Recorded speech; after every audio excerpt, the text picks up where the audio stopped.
நெஞ்சம்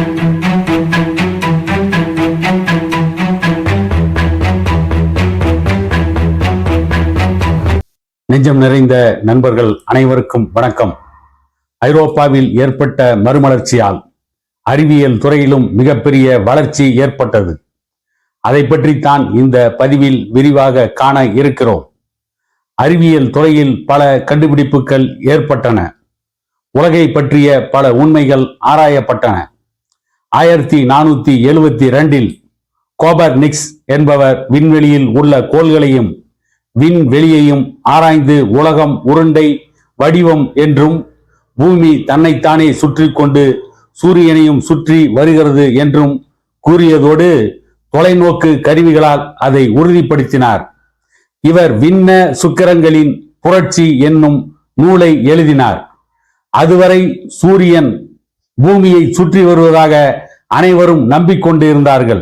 இவர்தான் பூமி சூரியனை சுற்றுகிறது என்று முதலாக கூறியவர். இவரை பின்பற்றியே கலீலியோவும் ஜெர்மனியை சார்ந்த கெப்லரும் தங்கள் ஆராய்ச்சியை தொடர்ந்தார்கள். இத்தாலியை சார்ந்த கலீலியோ புதிய தொலைநோக்கு கண்ணாடியை கண்டுபிடித்து கோள்களின் நிலையையும் விண்மீன்களின் நிலையையும் பற்றிய பல உண்மைகளை வெளிப்படுத்தினார். பூமி உருண்டை என்று கூறியதற்காக இவர் பழமைவாதிகளால் கல்லால் அடித்து கொல்லப்பட்டு மரண தண்டனைக்கு ஆளானார். இத்தாலிய அறிவியல் உண்மைகளை மேற்கொண்டு 13ஆம் கிரிகாரி ஜூலியன் நாட்காட்டி என்று அழைக்கப்படும் காலண்டரை மாற்றி அமைத்தார். பின்னர் அதனை கிரிகாரியன் நாட்காட்டி என்றார்கள். இதே நாட்காட்டி தான் இன்று நாகரிக வளர்ச்சி பெற்ற அனைத்து நாடுகளிலும் பின்பற்றப்படுகிறது. டெக்லியோ கார்டோன் ஆகியோர் கணிதத்தில் புகழ் பெற்றவர்கள். பௌதீகத்திலும் பொறியியலிலும் போர்ட்டா என்ற இத்தாலியர் அறிஞராக இருந்தார். உலோக கலையில் புகழ் பெற்றவராக அக்ரி கோலோ என்பவர் திகழ்ந்தார். பிராஸ் கேடோரோ மருத்துவத்தில் புகழ் பெற்றிருந்தார். உடற்கூறுகள் பற்றிய ஆராய்ச்சிகள் மேற்கொள்ளப்பட்டன.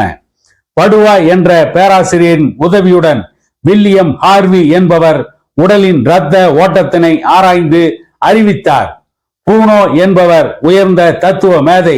லியோனார்டோ டாவின்சி என்பவர் பல துறைகளில் அறிஞராக விளங்கினார். அறுவை சிகிச்சை மூலம் மனித உடலின் பாகங்களை ஆராய்ச்சி செய்தார்.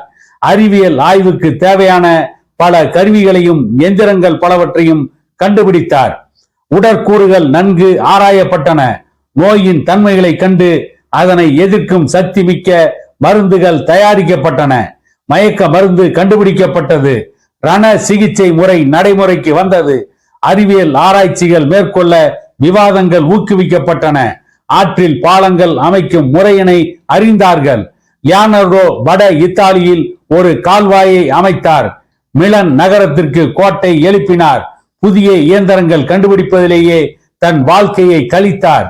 ஐசக் நியூட்டன் என்பவர் புவி ஈர்ப்பினால் ஆப்பிள் பழம் விழுவதை கண்டு பூமிக்கு ஈர்ப்பு விசை இருப்பதை தெரிவித்தார். அவர் கண்டுபிடித்த விதிகள் இன்று வரை முக்கிய இயற்பியல் விதியாக ஏற்றுக்கொள்ளப்பட்டு இருக்கிறது. மேலும் அவர் வெள்ளை கதிரில் உள்ள 7 வண்ணங்களை கண்டு அறிவித்தார். கணிதத்திலும் பல ஆராய்ச்சிகள் மேற்கொண்டார். சோதித்து அறியும் முறையை அனைவரும் பின்பற்றினார்கள். அதுவே உண்மை என்று பிரான்சிஸ் பேகன், டெகார்த்தோ போன்ற இயற்கை நூல் அறிஞர்கள் கூறினார்கள். கடிகாரம், துப்பாக்கி, மூக்கு கண்ணாடி ஆகியவை கண்டுபிடிக்கப்பட்டன. பெரிய கட்டிடங்களும் ஆலயங்களும் பண்டைய ரோம கிரேக்க பாணியில் அமைக்கப்பட்டன. கலை வேலைப்பாடுகளில் வண்ணம் தீட்டினார்கள். தரையில் சலவை கற்களை பதித்தார்கள். சிலைகள் வடிக்கப்பட்டன. லாரன்சே கிப்பர்டி, டான் டெல்லோ, மைக்கேல் ஏஞ்சலோ ஆகியோர் சிறந்த சிற்பங்களை படைத்து உலக புகழ் பெற்றார்கள். பிரான்சில் உள்ள டேவிட் கலை வடிவம் மைக்கேல் ஏஞ்சலோவின் மிகச்சிறந்த படைப்பு. இவருடைய பிற்காலத்தை செயின்ட் பீட்டர் ஆலயத்தை புதுப்பிப்பதில் செலவிட்டார். போப் சுசியஸின் ஆணைக்கிணங்க வாடிகன் நகரில் உள்ள சிஸ்டினே திருச்சபையின் கூரையில் ஓவியம் தீட்டினார். இவரது கடைசி தீர்ப்பு என்ற ஓவியம் உலக புகழ் பெற்றது. ரபேலின் ஓவியங்களில் ஒருவித அழகு மிளிரும், அமைதி இலைந்தோடும், கண்டறிய முடியாத கவர்ச்சி காணப்படும். மடோனா மாதாவும் குழந்தையும் இவரது தலை சிறந்த ஓவியமாகும். திதியன் ஓவியங்களும் புகழ் பெற்றவை. இவர் 5ஆம் சார்லஸ், போப் 3ஆம் பால் ஆகியோரின் உருவங்களை வரைந்தார். இத்தாலியை போல ஐரோப்பாவின் பிற நாட்டிலும் ஓவியர்கள் சிறந்து விளங்கினார்கள். பிளான்டைனை சேர்ந்த லியோனார்டோ டாவின்சி இறுதி இரவு சாப்பாடு, மோனலிசா ஓவியங்கள் இயேசுவின் வாழ்க்கையை சித்தரிப்பதாக இருந்தன. எல் கிரேக்கோ என்பவர் கிரேக்க ஓவியர். பண்டைய ஆடைகள், அணிகலன்கள், உடல் அமைப்புகள் ஆகியவற்றை நுணுக்கமாக வரைந்தார். அதே உருவத்தில் சிற்பங்களும் வடிக்கப்பட்டுள்ளன. இசைக்கலையில் மத்திய காலத்தில் இருந்து ஒரு மாற்றம் ஏற்பட்டது. இசையில் மட்டுமின்றி இசை கருவிகளிலும் மாற்றங்கள் நிகழ்ந்தன. பாலஸ்ட்ரியா என்பவரின் இசை திறமை போற்றக்கூடியதாக இருந்தது. கே வன்னி கேப்ரெலி தற்கால ஆர்கெஸ்ட்ராவை தோற்றுவித்தவர்களில் ஒருவராவார். வெனிஸ் நகரம் இசைக்கு மிகவும் புகழ் பெற்றது. ஆரம்பத்தில் சிலைகளும் ஓவியங்களும் புகழ் பெற்றது போல நகர்மன்றம் போன்ற பிற கட்டிடங்களும் கட்டப்பட்டன. டூரா ஹோல்பின் போன்ற ஜெர்மன் ஓவியர்களும் ரேம் பிரான் போன்ற டச்சு ஓவியர்களும் மிகவும் புகழ் பெற்றார்கள். தற்கால கண்டுபிடிப்புகளான ஆகாய விமானம், நீர்மூழ்கி கப்பல் ஆகியவற்றின் மாதிரி அமைப்புகளை அக்காலத்திலேயே டாவின்சி உருவாக்கினார். இத்தாலியில் வளர்ச்சி பெற்றுக் கொண்டிருக்கும் கிரேக்க, லத்தீன் மொழிகள் இங்கிலாந்தில் ஆக்ஸ்போர்ட், கேம்பிரிட்ஜ் பல்கலைக்கழக மாணவர்களை மிகவும் கவர்ந்தது. வில்லியம் செல்லிங் என்பவர் 1465 கிரேக்க எழுத்து பிரதியுடன் இங்கிலாந்து வந்தார். அவருடைய சீடரான தாமஸ் வினாட் பிரான்ஸ் நகரம் சென்று மெடிசி இளவரசர்களுடன் மருத்துவம் பயின்றார். அவரே 7ஆம் ஹென்றிக்கும் 8ஆம் ஹென்றிக்கும் மருத்துவராக இருந்தார். வில்லியம் குரோசினின் கிரேக்க சொற்பொழிவு பல அறிஞர்களை உருவாக்கியது.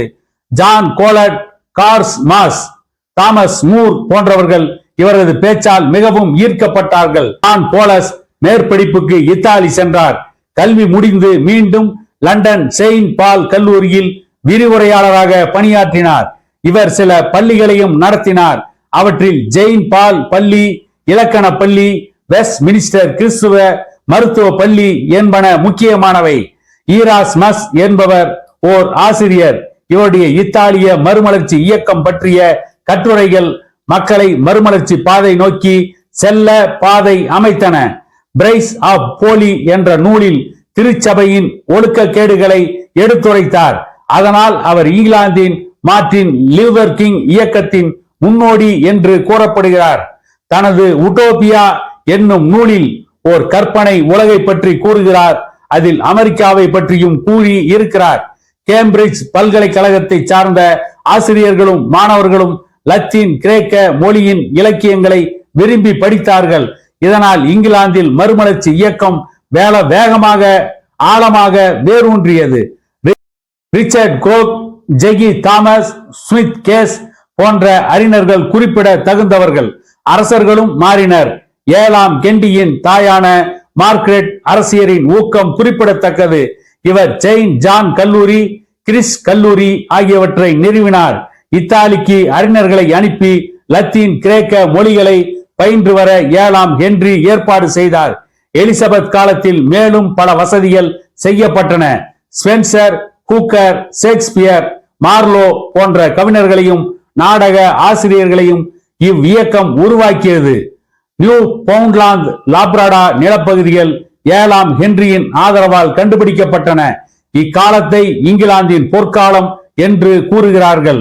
மறு மலர்ச்சியினால் பழைய மூட நம்பிக்கைகள் மறைய ஆரம்பித்தன. மக்கள் சுயமாக சிந்திக்க முற்பட்டார்கள். பகுத்தறியும் தன்மை வளர்ந்தது. உண்மையை உணர்ந்த பின்னரே மக்கள் நம்பிக்கை கொண்டார்கள். மறுமலர்ச்சி இயக்கத்தால் கல்வி வளர்ச்சியில் ஒரு பெரும் எழுச்சி ஏற்பட்டது. தாய்மொழியில் புதிய கவிதைகள் தோன்றின.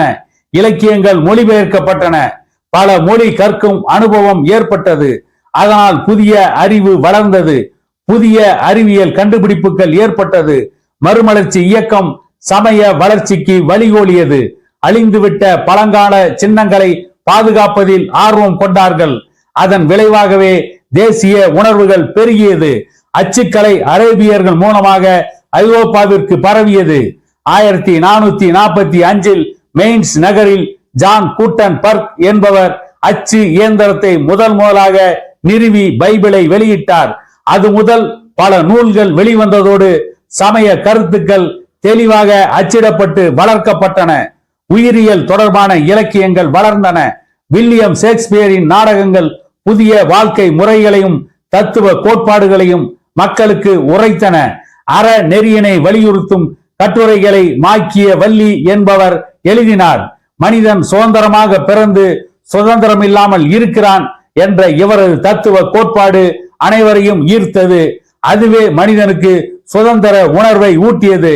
ரோஜா பேகன் என்ற அறிஞர் தமது படிப்பு, எழுத்து, வாழ்வியல் அனைத்தையும் அறிவியல் ஆராய்ச்சிக்கும் தத்துவ கோட்பாடுகளுக்கும் செலவிட்டார்.